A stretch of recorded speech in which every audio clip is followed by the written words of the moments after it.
The goal is for the speaker to exit the conversation feeling better about themselves than when they entered. Hey, it's Rocky. Welcome to Richer Soul. Today's guest is D. Scott Smith, and we're going to learn about motivational listening and how it helps us to build better relationships.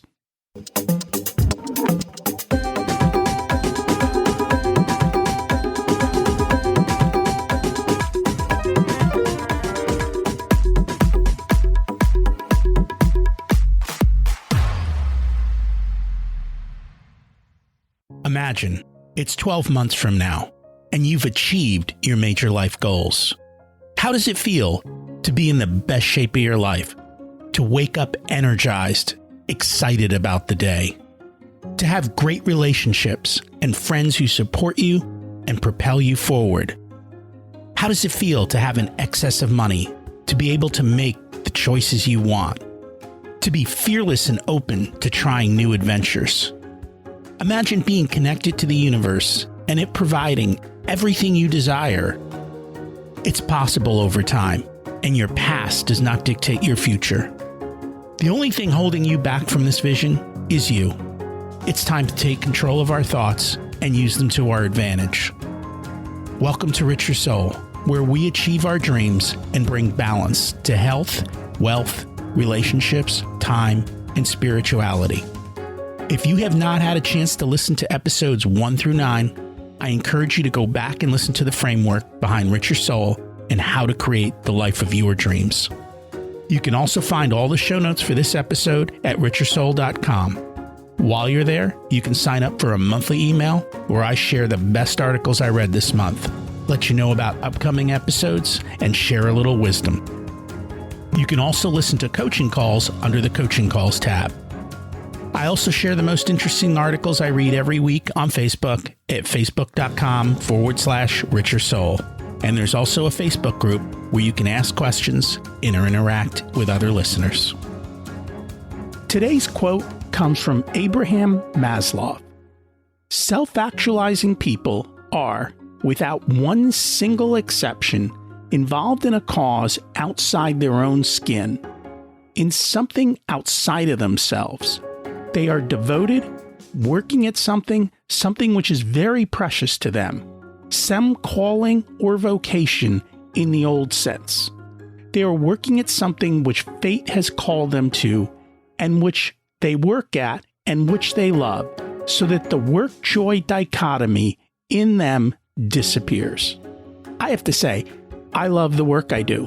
When I can help people build wealth, whether it's in their business or their personal life, I'm thrilled. That whole work joy thing, it's working. We live in an abundant country, and we should all be able to enjoy and build wealth with the fruits of our labor instead of building wealth for other people. We're going to touch on that in today's episode. Before we do, let's review last week's action step, which was to stop saying things that make you weak. I'm watching the words I use and how they relate to me, and I'm working on separation of my actions from my words and letting them define me. It's an interesting journey to examine the words we use.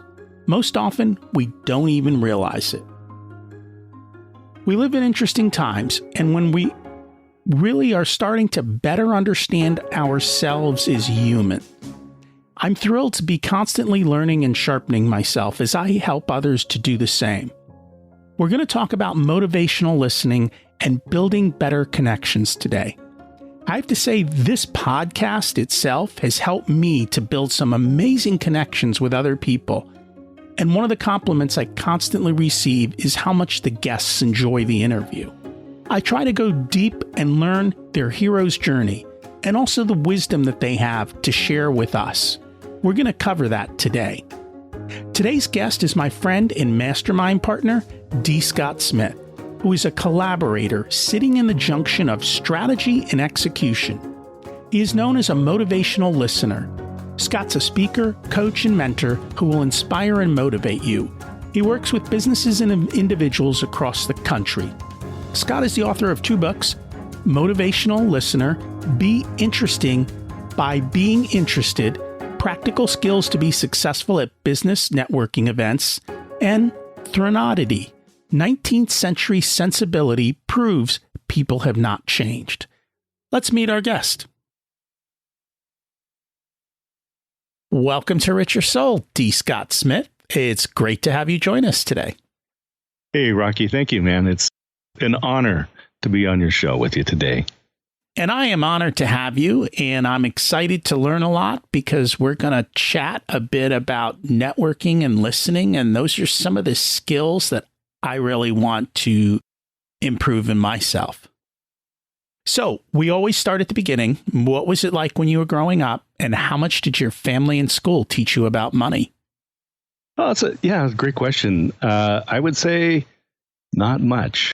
School really, back in those days, in the 70s when I was in grade school and high school, we did have some, personal finance class. It was really simplified, more around just how to balance a checkbook, how to write a check, that type of thing. Not any, tangible theory about managing your money. Just kind of the mechanics of keeping track of it. And then as far as my family, not so much really. Really not a topic around the dinner table. And that's not unusual. I think for many families, money subjects are taboo. And that's part of the reason we ask the question. And it's also to kind of help break down the taboo so that more people have these conversations and we can raise the next generation to be financially savvy. And so they can be strong and make the right choices. Yeah, absolutely. Yeah, I would think the main thing that came through in my family was you always want your children to do better than you did. Now, how we did that was really not defined as well. But my grandparents came from Mexico. They were migrant workers, and we were looking at some old family pictures about when they were packing up and going up to the Central Valley in California, and they'd spend time up there and then go back down to Southern California. And so that was kind of the starting point, my grandparents. And of course, they wanted their children to do better. And their 5 kids, only one of them actually went to a full 4-year college, and that would be my uncle. And then he went on to get his master's degree. Most of them just did like a community college, and my mother actually didn't go to college at all. And so until you have those experiences, you can't talk about the pluses or minuses. They seem like what you're supposed to do and what society tells you to do. And so you strive towards them, but it doesn't necessarily mean you will or won't be successful. Yeah. And it's interesting when you talk about success in that sense. I would say if we were having any money or finance discussions, it was really that education was a key to success. So when I was growing up, there was no doubt that I would go to college, but also that I would end up, that I was being prepared to work for some company. I never dreamed that I would be doing what I was doing now, which is working for myself. And creating my own job, if you will. And I'm in the same boat as you. And while I think education is the key to success, I don't think you need to allow a school to get in the way of your education, if that sounds appropriate, right? I fully appreciate that. So when we were growing up, knowledge was gold. And the only way to get knowledge was to go to school. But the world has dramatically changed, as we were chatting about even before we started this recording. We've got Zoom and we've got so much content out there that you don't need to necessarily go to school to be educated and successful. We're in a college town here, Oregon State University, so a lot of college students around. And I was driving down the street, and there was 2 cars head to head, hoods up, jumper cables on the ground, and 4 college students all looking at their phones, and I stopped to see if I could help. They were watching YouTube videos on how to jumpstart a car. Well, you know what, though? We never could have done that. Like, we would have to flag somebody down, and somebody came over, and usually someone who was a little more elder and knowledgeable, and they're like, hey, this is how you do it, right? We learn person to person. And yeah, I thought it was fabulous that it was, here's a need that we have. I didn't need to know how to do this beforehand, but now I do. And so I'll just search up knowledge on this topic, get it done, and then if I need it again, I can find it. But I don't have to, if you will, clutter my brain learning things that I may not need to do. You know, it's funny because I haven't had to change a flat tire in decades. And about a year ago, we had to change our flat tire. And it was on I have a Yukon XL. And you have to, it's a big, long, complicated process to let the tire down from underneath the vehicle. You've got all these poles that you have to put together a certain way. And then once you pull the wheel out, it's held in by this bell. And for the life of me, I couldn't figure out how to get the bell through the hole. So we had to YouTube it. So we're sitting there on the side of the highway, YouTubing, trying to figure out which way do you twist this so that it'll pop through. And it was just hilarious to kind of watch that and figure it out. But yeah, that's the way of the world today, right? Instant information.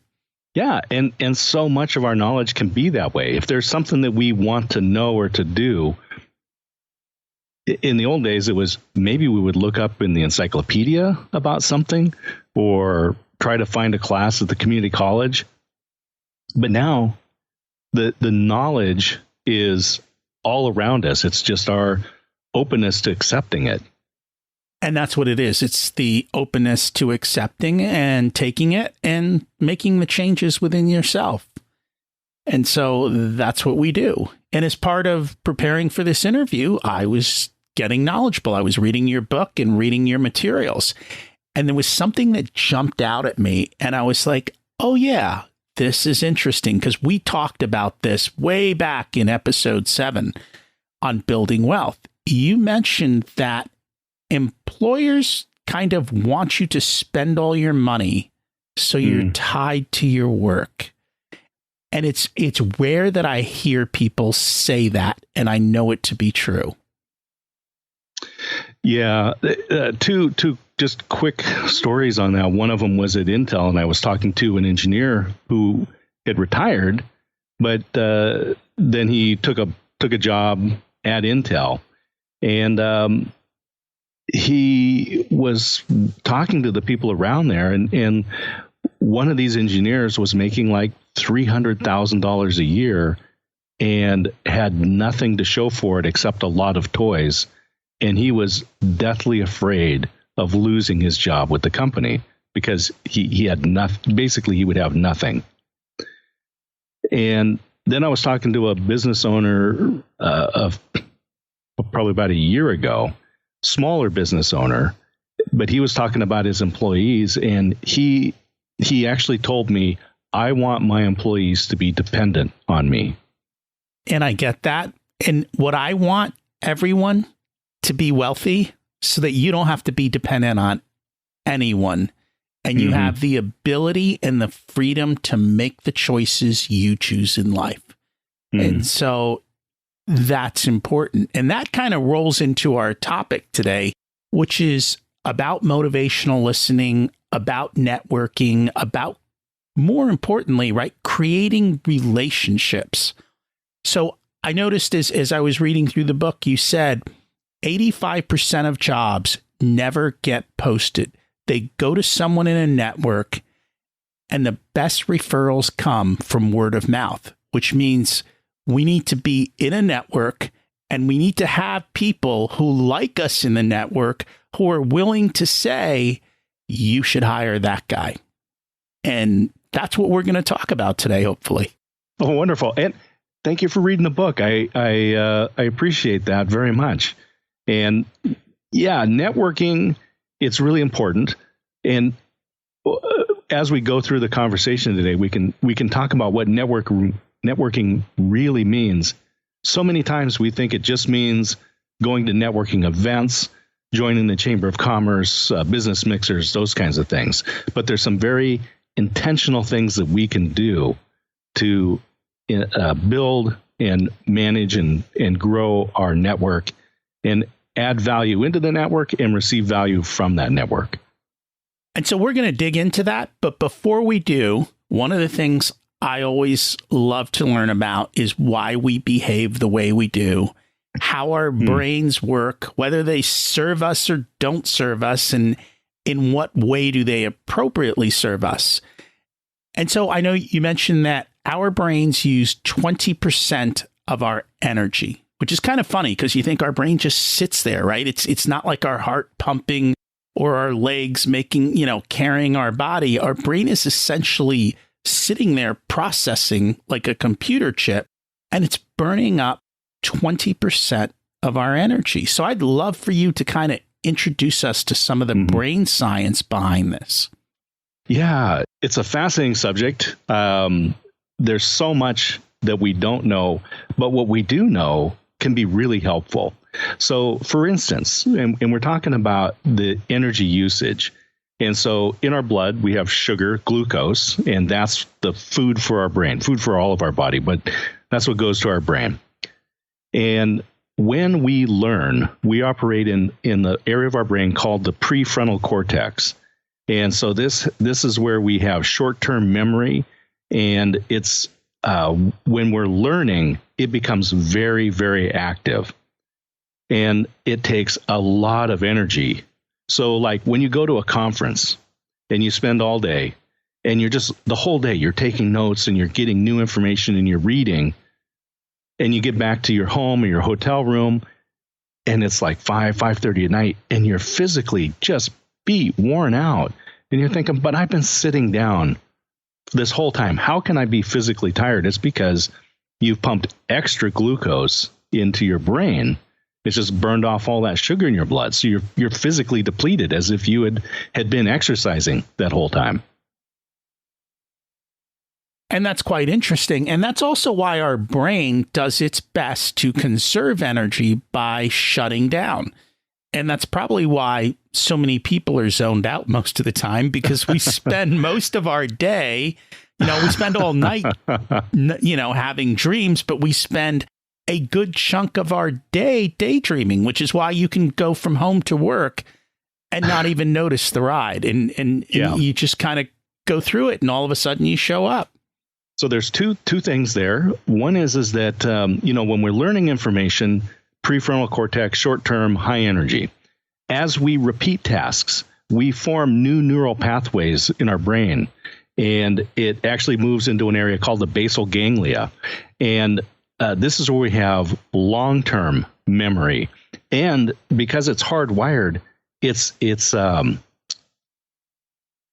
very low energy. So it's kind of the difference between a spinning hard drive and a solid state hard drive. So, when you boot up off a spinning hard drive, it takes time, right, to load your computer up. But when you have that solid state drive, man, your computer just boots up so fast. And it's the same thing with this hardwired information in your brain. So if you ask an expert that's spent time and developed knowledge, it's moved into this hardwired part of their brain, and they can literally just like breathe out answers to questions. And so that's really helpful, and that's low energy. That's a good thing that our brain does. The other thing that's interesting is that the research shows that we daydream between 30 and 50% of our waking hours. And this is not bad. It's just that our brains process so fast that we can have this conversation. I can be talking to Rocky and we're here on this podcast, but I can also be thinking about, what's my son going to be doing today? What's my plans for lunch in between conversation? And that's daydreaming, but I'm not being separate from the conversation. I'm still fully engaged in the conversation. It's just our brains work so fast. Well, that's probably why most people are just kind of glazed over and not really listening. They're like, what'd you say? Sorry, I was daydreaming. And we don't admit that, though, but that's usually what happens. 30 to 50% of the time. I get it. And I do it all the time. And I know that I have to be better at focusing sometimes on doing that. And today we're so bombarded with electronic noise, all these alerts that create dopamine hits and prevent us even from concentrating. They constantly distract us. So right. Learning to create. Go ahead. Oh, I was going to say, and I think we've debunked the myth about multitasking, that we actually can't multitask. And that so if I want to get into deep thought, if I want to work on something, I want to do some writing, I want to do some creative work, I'm doing something that's going to require deep concentration, then I need to turn off the cell phone notifications. I need to turn off my email notifications on the computer, because the research says that it takes twice as long to recover from an interruption as the interruption itself. So if it takes you 5 seconds to look at your phone and see, oh, I don't need to respond to that, then it's going to take you another 10 seconds to get back to where was I? And those seconds will add up into minutes and hours and really impact negatively in our productivity. And that's very true. That's why I have my cell phone on silent all the time, and I've turned off most of the notifications. Same thing goes for email. I'm not perfect, but I'm trying, getting there little by little. Yeah, and it's those conversations when you're having conversations with people. So if we're face to face and at the coffee shop, but I still have my cell phone out, and it sends a little notification. Not only am I daydreaming between 30 and 50% of the time that we're talking, if I look at that, then I'm losing time listening to what you're having to say. And people do that a lot. Yeah. And as you do remote meetings too, it's even more challenging, because it's easy to just, I'll just kind of check and see what this email is. And then I miss a whole whole portion of the conversation. And I agree with that. But the other half of that is, don't have boring meetings. Sorry. Thank you. Seth Godin just had a big thing on that about don't set up Zoom meetings just to set up Zoom meetings, because this is the new way we're doing our world. If you can send in a memo what you're going to do in a meeting, send it in a memo. Have a meeting to have a conversation, not to be one directional. And so I think that probably is a big problem. If it's not a conversation, it's not a meeting. It's a memo. That's a great description. I like that. Because I love the collaboration. I love collaboration. And when you can get face to face and you can bounce ideas off of each other and essentially ride the escalator together, fabulous. But if it's just me, just a push of information, man, that's just emptying the vacuum of my head out there, and that's no good. And that's what they do in most big companies. That's life. That's why I'm not there. Rocky, man, I hear you on that.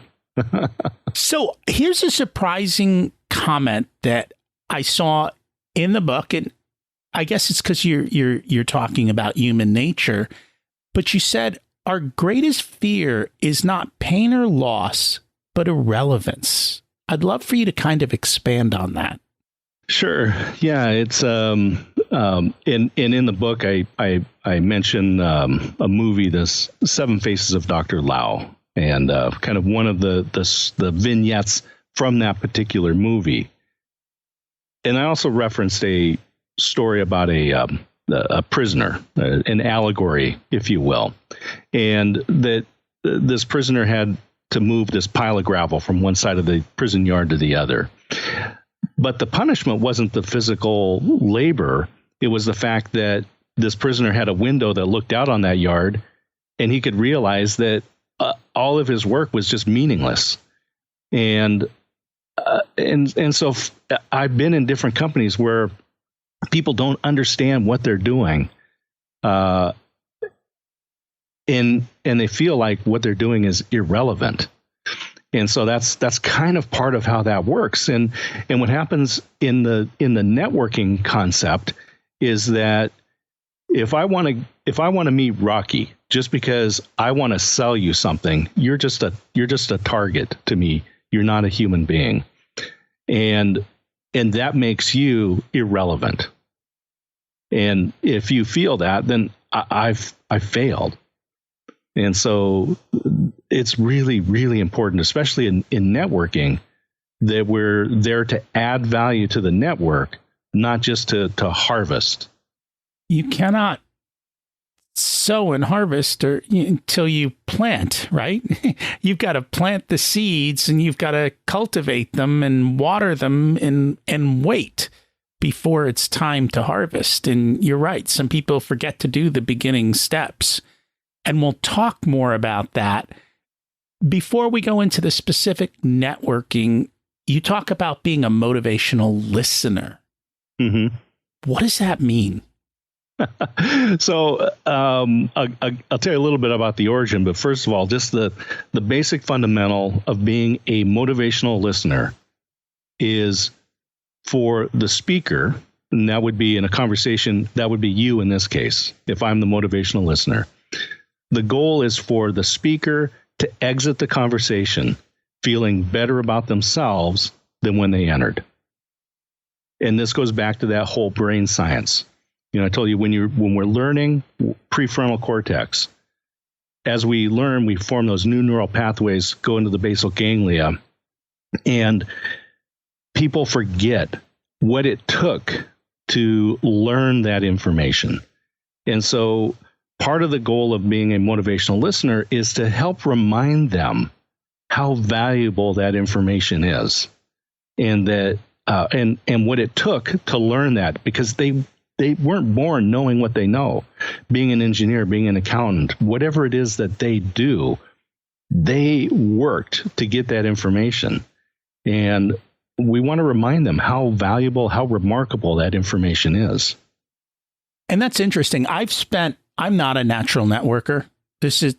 I'm a systems guy, right? Give me a problem and I'll put a system together to fix it.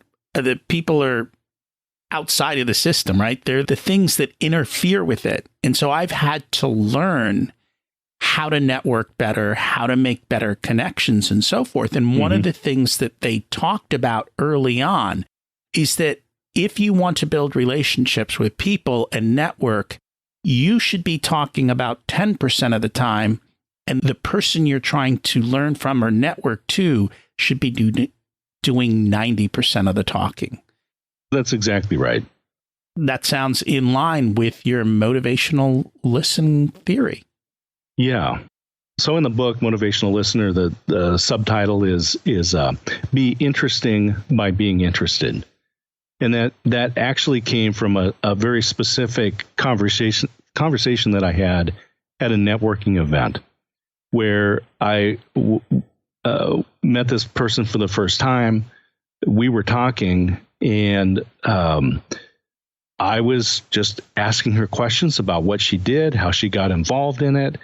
And she was doing framing, custom framing. She had a shop. And she also did art restoration. And I'm thinking, art restoration, that's a very specific skill.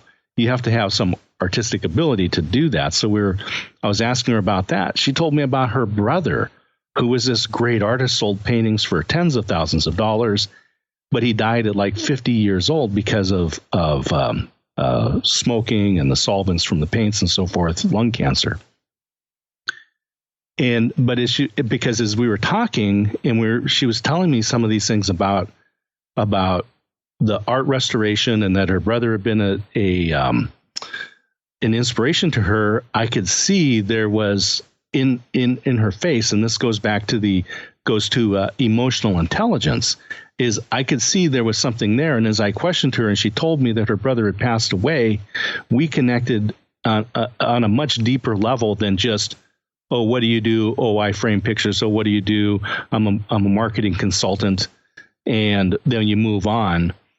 And she, as a friend of hers, was walking by. And I knew a bunch about her in that 2-minute conversation. She did not know much about me other than my name. She literally reached out and grabbed her friend by the arm and pulled that person in and said, you have to talk to this interesting man. You know, it's funny because my wife is like you. And literally, I remember one time we went to a hockey game and we're up in the box and we're just getting there. And I said to my wife, do you want a drink? And she's like, yeah. And I literally turn around. I grab 2 glasses of wine and turn around. And she's telling me the person she's with life story. And I'm like, I don't understand that. I'm like, I was only gone for 60 seconds and you're telling me these intimate details of this person's life. How do you do that? It's a skill and she's phenomenal at it. I'm working to get to that point. And I think probably a big part of that is asking the right questions. When we're looking at specifically at networking events, and the book Motivational Listener really is focused on events, which is one component of networking. It's not all of networking, but one of the steps in the 6 steps there is really what I call taking people on a conversational journey. So when you meet people, you find some commonality to talk about. It might be the event, might be the hockey match that you're at. And then your wife might ask, well, how did you get interested in hockey? And these things will start flowing out. Oh, my son played, or my brother played, or I played, or, whatever it is. And then you start, oh, your brother played. Well, what did, and it's just going to flow naturally, right? Out of a pure curiosity. And yeah, you can quickly learn a lot about people by just paying attention and asking questions that take them on this journey. How did you get from where you were to where you are? And that's the hero's journey.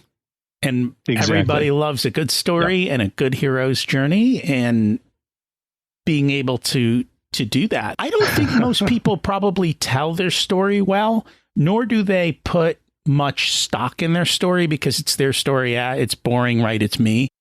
You're exactly right. People tend to think they have this plain vanilla life, but I will tell you, they likely have a very interesting story.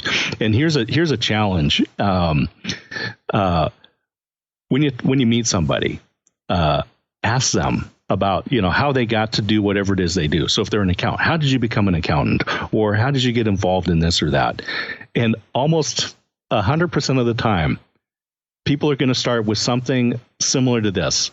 Well, it's a very interesting story. Rocky, how did you get involved in this podcast? And it's like, well, it's a very interesting story. Right? That's very true. It's been a long journey to get to this point. And it's interesting because right now I'm taking a storytelling class with Seth Godin. I think it's Bernadette Peters. And they're showing the story arcs and how to create and how to put your story into place and which story arc is the most successful. And the story arc that's actually the most successful is the one that starts where you're in trouble or, you're not in the greatest of place. And then you see the hero's journey go up, and then they hit that turning point where something dramatic happens. They go all the way back, not as far back down, but they go back down, but then they come back up again to even greater heights. And if you can put your story into that arc, then you've got an amazing story to tell. So I'm working on doing that. I love it. Yeah. And there's also this comparing and contrasting. So there's the story, there's kind of the hero story. And then there's also messages that we convey where we're looking at the current state versus the future state. That is what we might consider the less desirable state, the current condition. And so that gives us some motivation to look to change. And so when we're making presentations and we're trying to convince people, we're doing the same thing. We're going back and forth and taking them on this journey from going, wow, this is where it's at, but this is where it's going to be. And people always like that little bit of excitement. I noticed you said something interesting in the book, because I think most people do this wrong, right? When it's your time to talk, it's not time to talk about yourself, which I know a lot of people, especially type A people, it's like, oh, I caught this fish. They're like, well, I caught a bigger one, or I went on this vacation. Well, I went on a bigger one. That's not what you're supposed to do, right? So what is the appropriate response when someone tells you a story and it's your turn to talk? Yeah, I love that. It just reminds me of Scott Adams in the Dilbert cartoon, and they have the character called Topper, who always is bigger, better, faster, smarter, richer, whatever. Always has something, and it we go back to that whole irrelevance concept, right? Where if you're talking to somebody and they have a success, it can diminish what they have to say if you go, oh yeah, I know what that's like because whatever you throw out. And if it's a Topper type conversation, then it minimalizes who they are and can put that into an irrelevant category. Whereas you want to be able to acknowledge that person and empathize with what it took to get there and so forth, but not just go, oh, yeah, I know what that's like. And the other thing is around pain. So when people experience some sort of painful event, the passing of a relative, and to just go, so if someone's parent passes away, to immediately go, yeah, I know what it's like because my parent passed away too. You're not actually identifying with that person. You're putting the emphasis back onto yourself. And so it's a tough place to be. It is. And I think a lot of this is practice and having your go-to questions and being ready to use them. And it's funny because they also diffuse the situation. I think I was reading something or listening to something lately, and the person was an umpire in baseball. And he said, I always have my go-to question when the coach storms me on the field. That's right, because he's ready for the situation. And his go-to question was always, so tell me what you saw. I love it. Right. I love it. No argument, no anything. Right. It's understanding the other person's point of view. And when we can catalog and create that and practice it, then it becomes much easier to do it. As you said, our brains are lazy and we burn too much energy. So you've got to be pre-prepared for these things. Yeah. And then be in the mode to remember to do them. Right. So and that goes back to the brain science part of it. Right. So I love that question. Tell me what you saw. It's right. Open-ended. Right. Tell me, not yes or no. Gives the opportunity to a person to take it the direction that they want to. And by the manner of asking what that person's perspective was, you're adding value to them. You're making them relevant in that part of the conversation. And, when we talked about daydreaming, there was another part of the brain that is important in this. And it's called the orbital frontal cortex, and it sits right behind your eyeballs, and it's the error detection part of your brain. And the way I describe it is that because our brains work fast and we can daydream all of this time, even in that time if the manager's walking out to the mound and or the umpire or whatever it is that situation is, that person's brain is working fast, and and being able to think about a lot of different things. But if you activate the orbital frontal cortex, it breaks through that daydreaming cycle and causes the brain to focus. And so the example I give is that if you're driving and you're down the road and you're able to think about where you came from, the destination that you're going to, what you're going to be doing this weekend, but the squirrel runs out in front of you, you cannot any longer be thinking about all of the things that are going to happen. You're focused. Your brain says, wait a minute, this is not right. And it causes your brain to focus all of its energy on not squishing the squirrel or causing an accident. And so that orbital frontal cortex focuses your brain.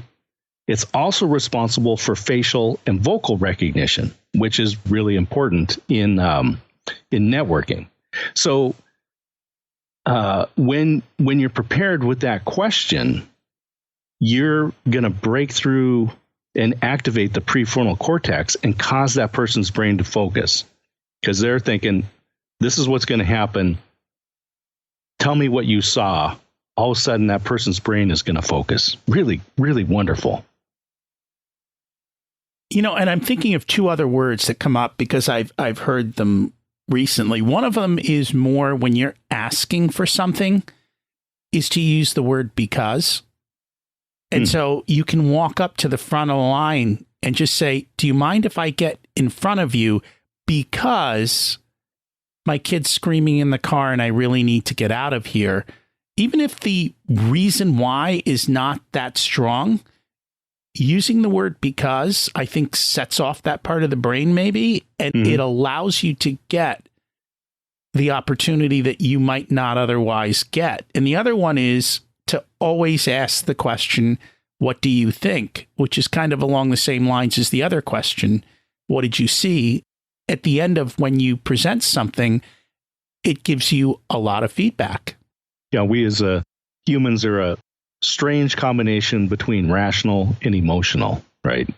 And so we like to believe that we're very rational.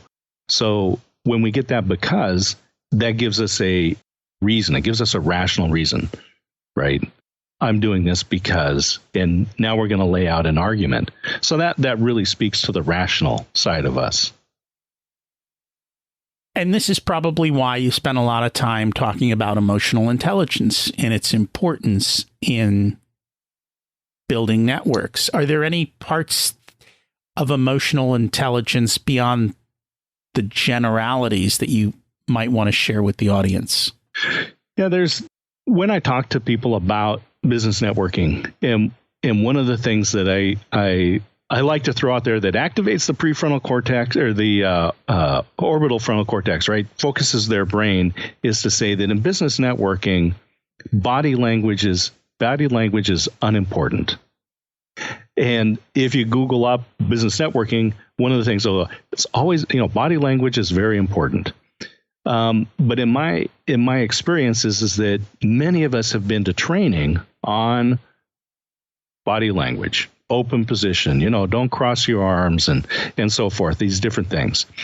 And while it isn't completely unimportant, it can be faked, right? Just because my arms are not crossed doesn't mean that I'm open to a conversation, or just because my arms are crossed doesn't mean I'm not listening. Maybe it means I'm more comfortable than having my arms hanging at my side, right? Or you're cold. Or I'm cold, or something like that, right? But there's something that is, and also body language is culturally learned, right? It's tied to the culture that we live in. So as we jump and move from different cultures, different body language things can have different communications and convey different messages. But there are universal things that happen, and it's called micro expressions. And the micro expressions happen for just a fractional second. There's 7 of them, but it's happiness and surprise and anger and disgust. These are the things that when we hear things, it's involuntary and it happens in just a fractional second. Our brains are really wired to the human face, and so we recognize these things.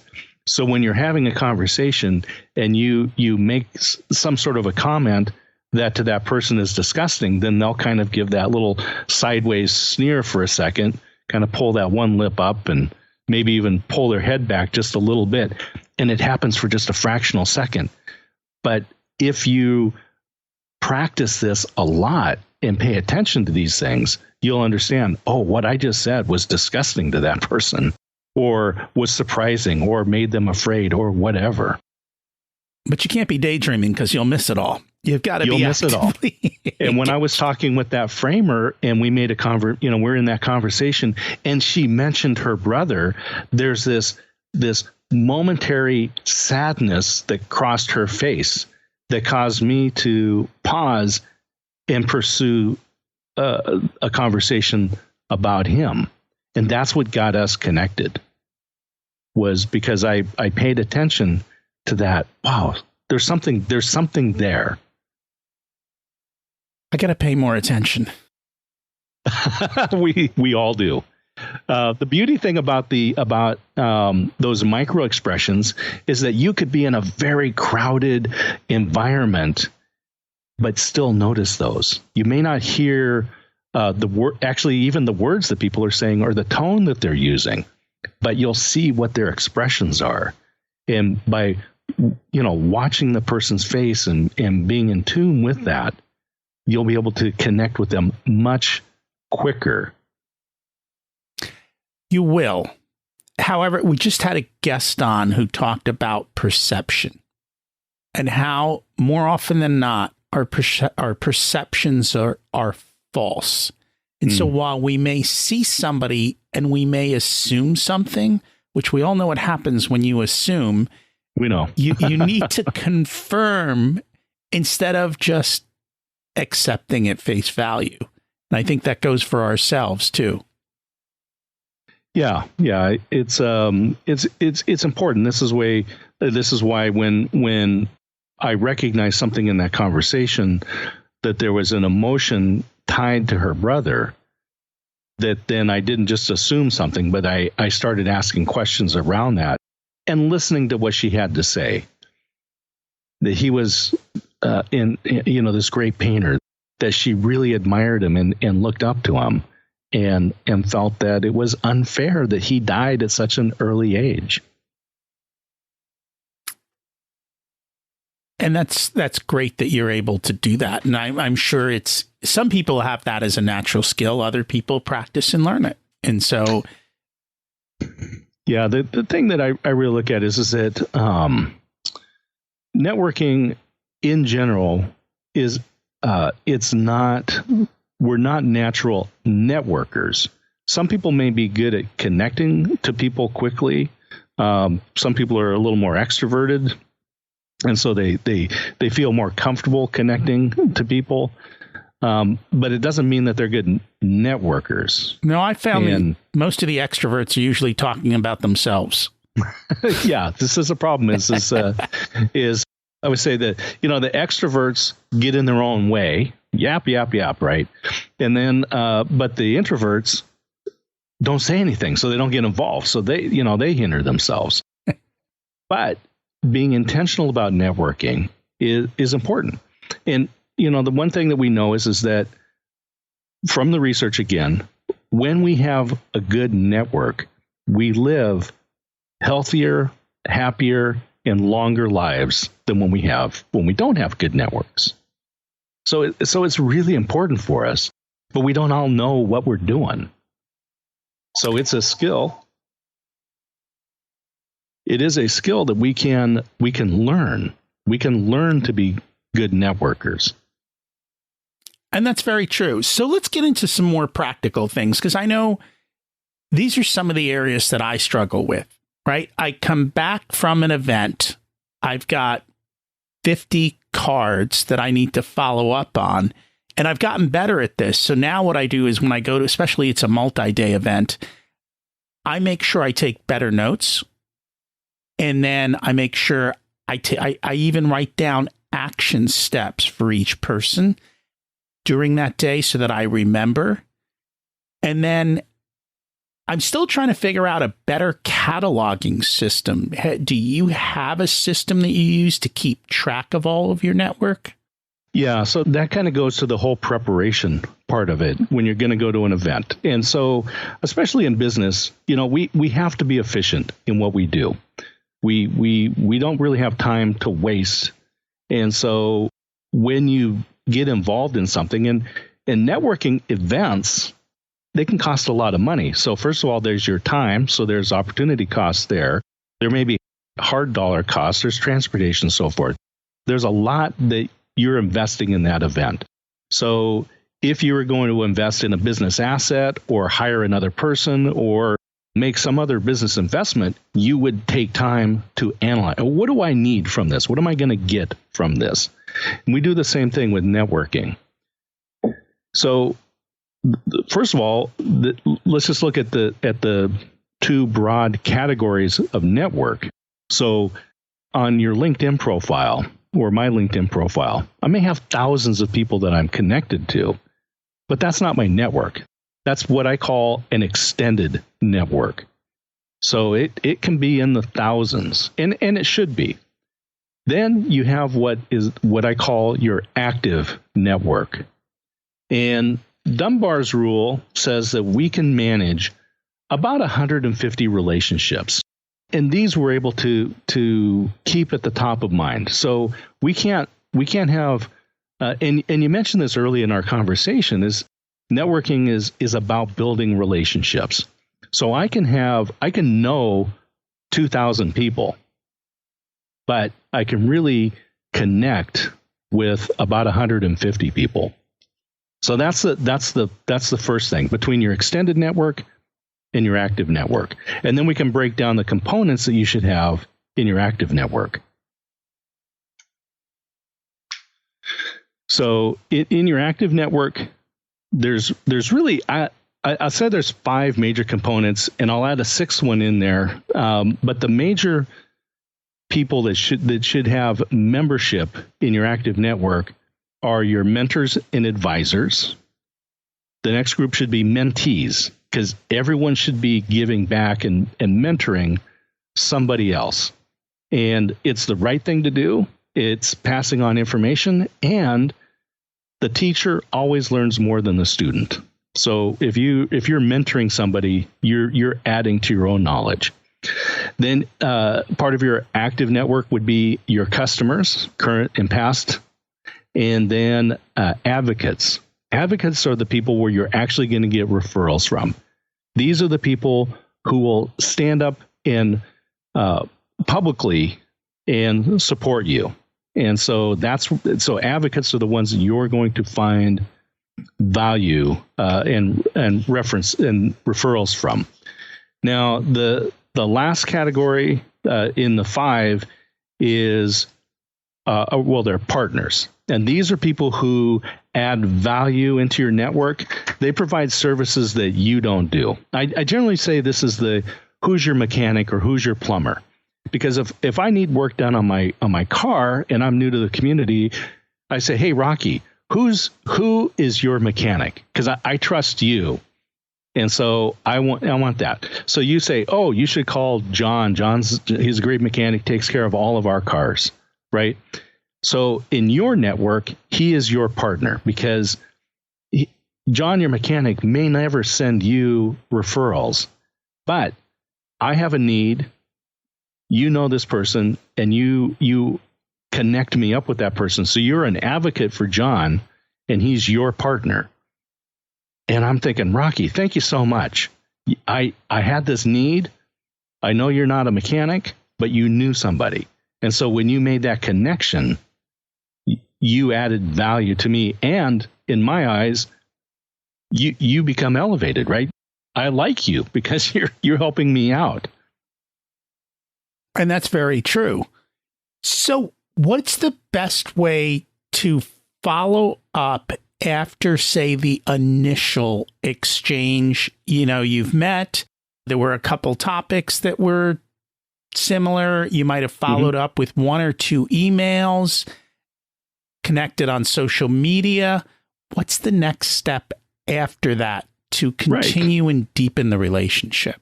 Yeah. So so of these 5 categories, advisors and mentors, mentees, customers, advocates, and partners is this category of new, right?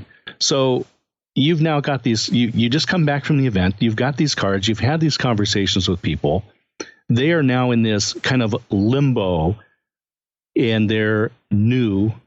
And so now you're going to decide, is this person somebody that should be moved into my active network, somebody that I'm going to stay in contact with, say once or twice a year at a minimum, or are they going to move into my extended network? And this is something we can do on a rational basis. We can say, oh, okay, I met this person. We kind of connected because we sat at the same table, or I went into their booth and I got some information. But you know what? I'm probably not going to be staying in contact with this person a lot. And so they're going to move into my extended network.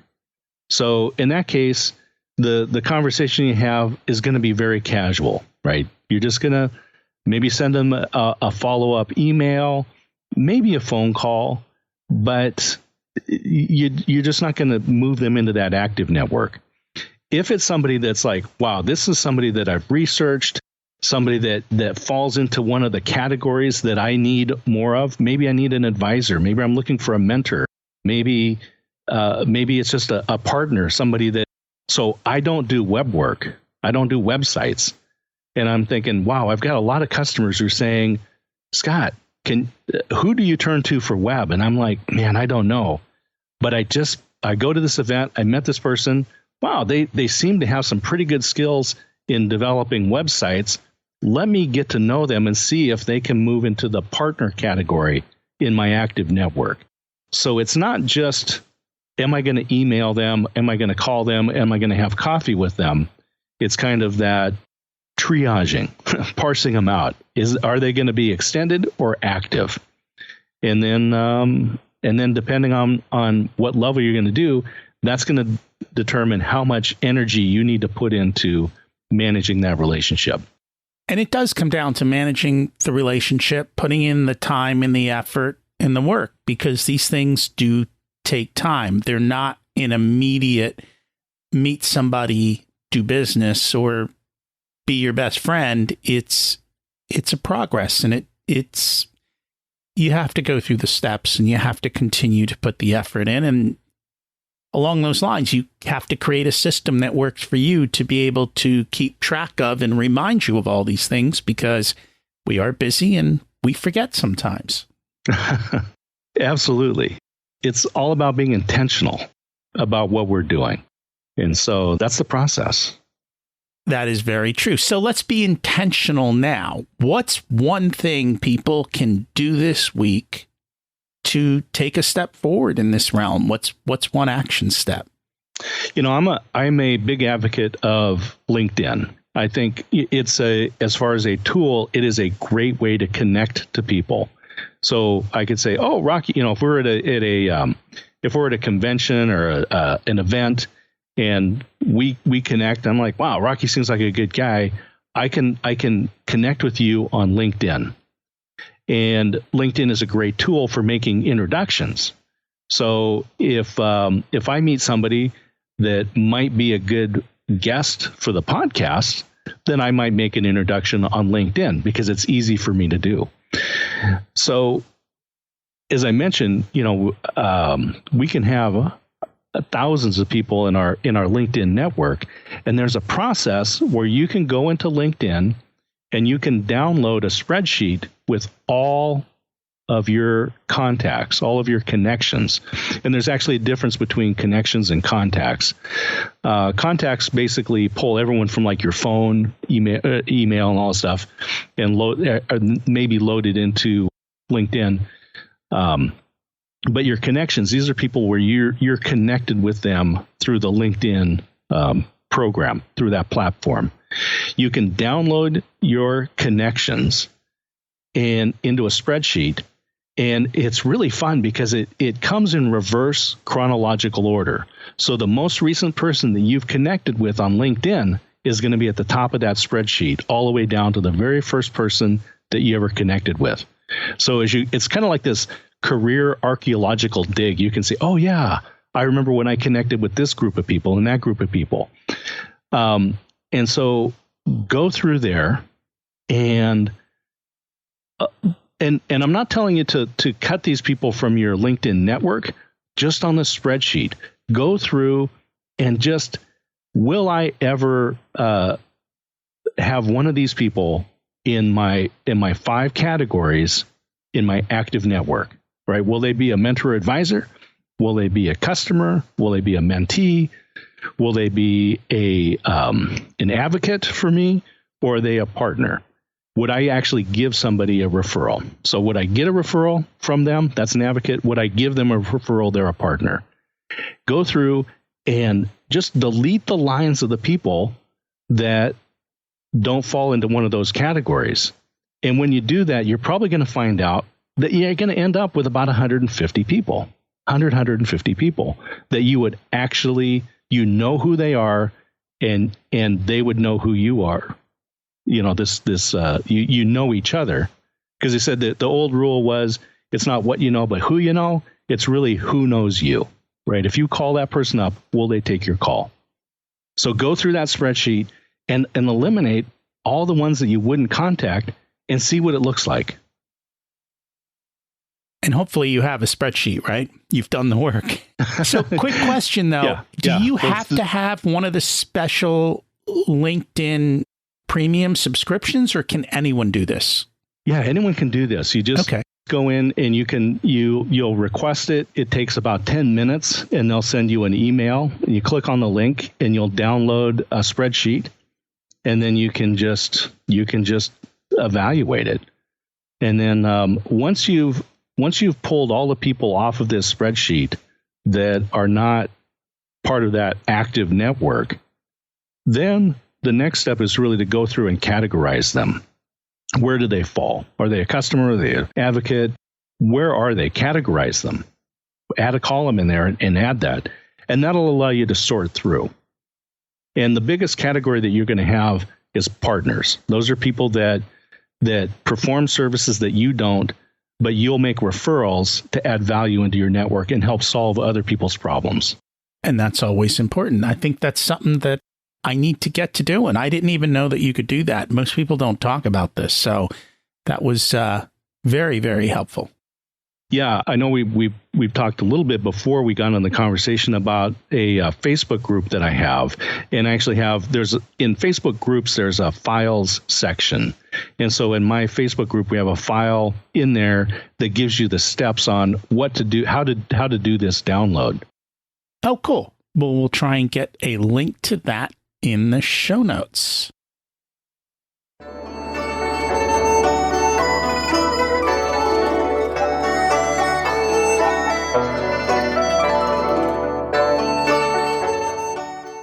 It's time to learn the secrets of life. What's your secret to living an abundant life?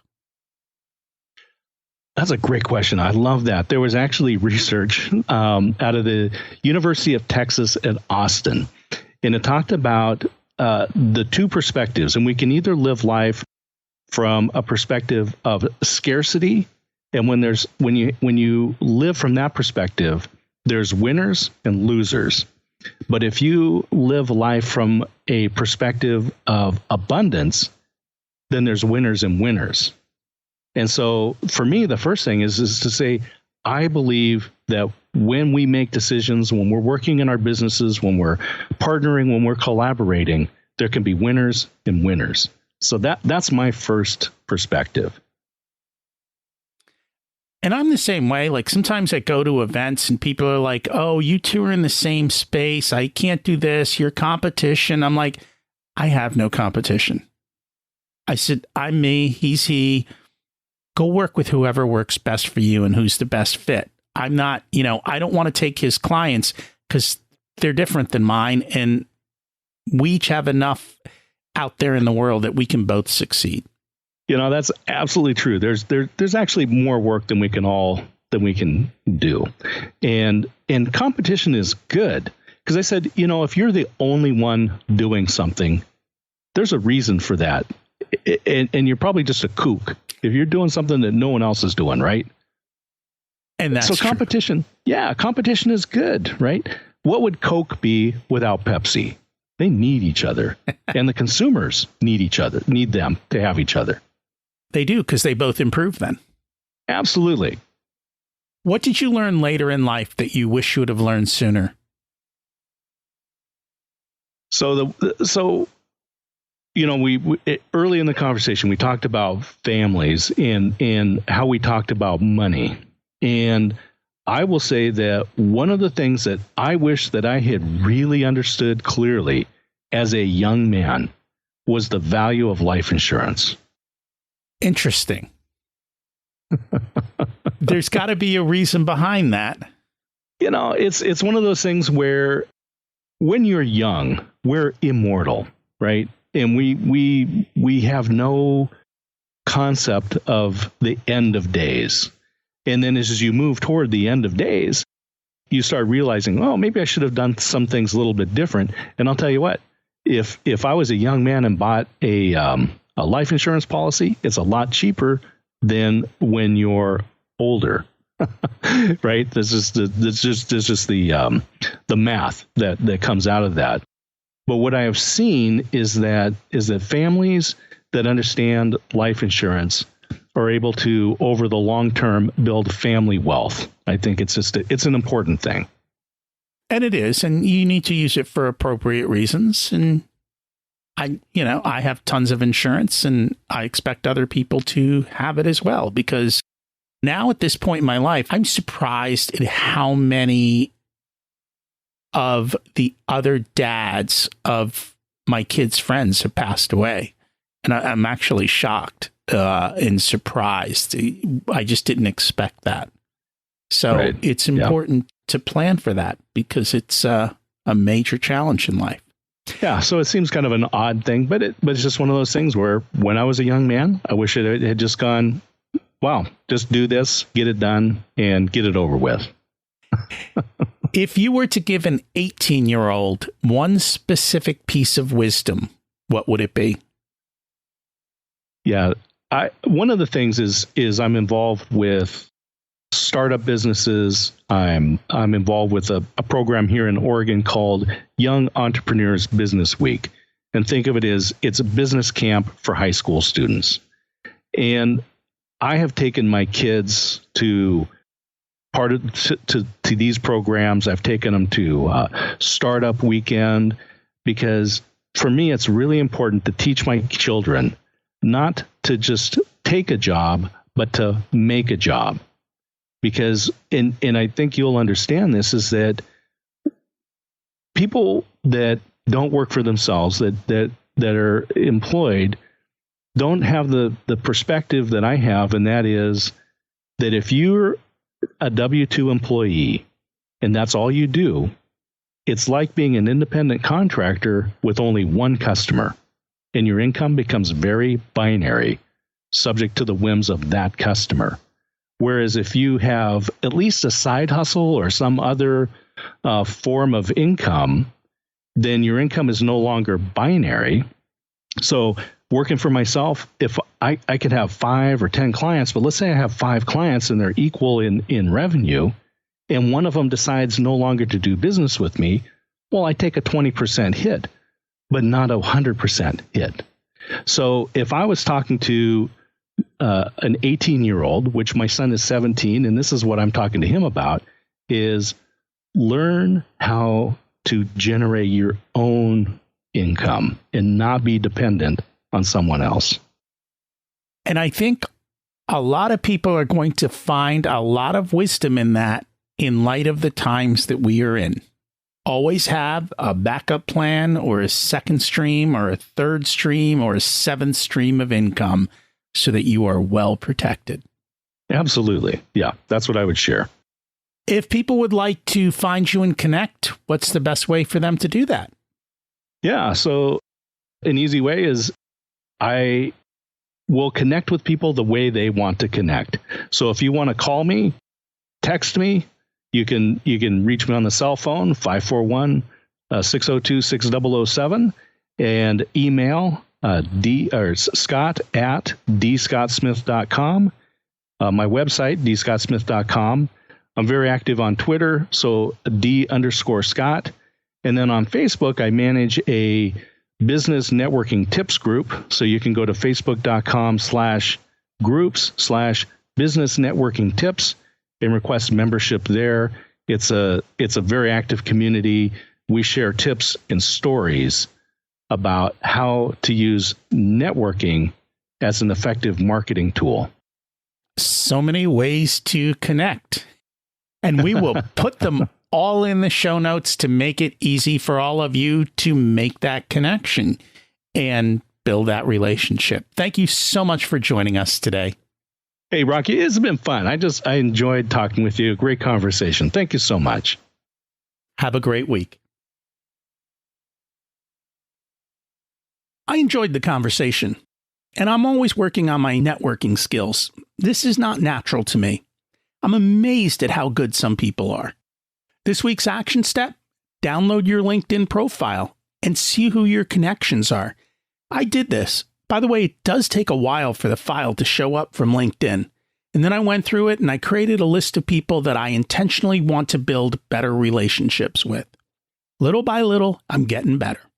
If you want to build a relationship with me, reach out, connect on social media. I don't bite. There's also a Facebook page and group for Richer Soul as a place to do that and chat.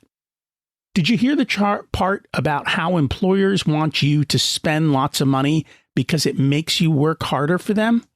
Be careful not to be a slave. Financial freedom allows you to have the freedom that you want to do what you love. Kind of where we started with that quote today.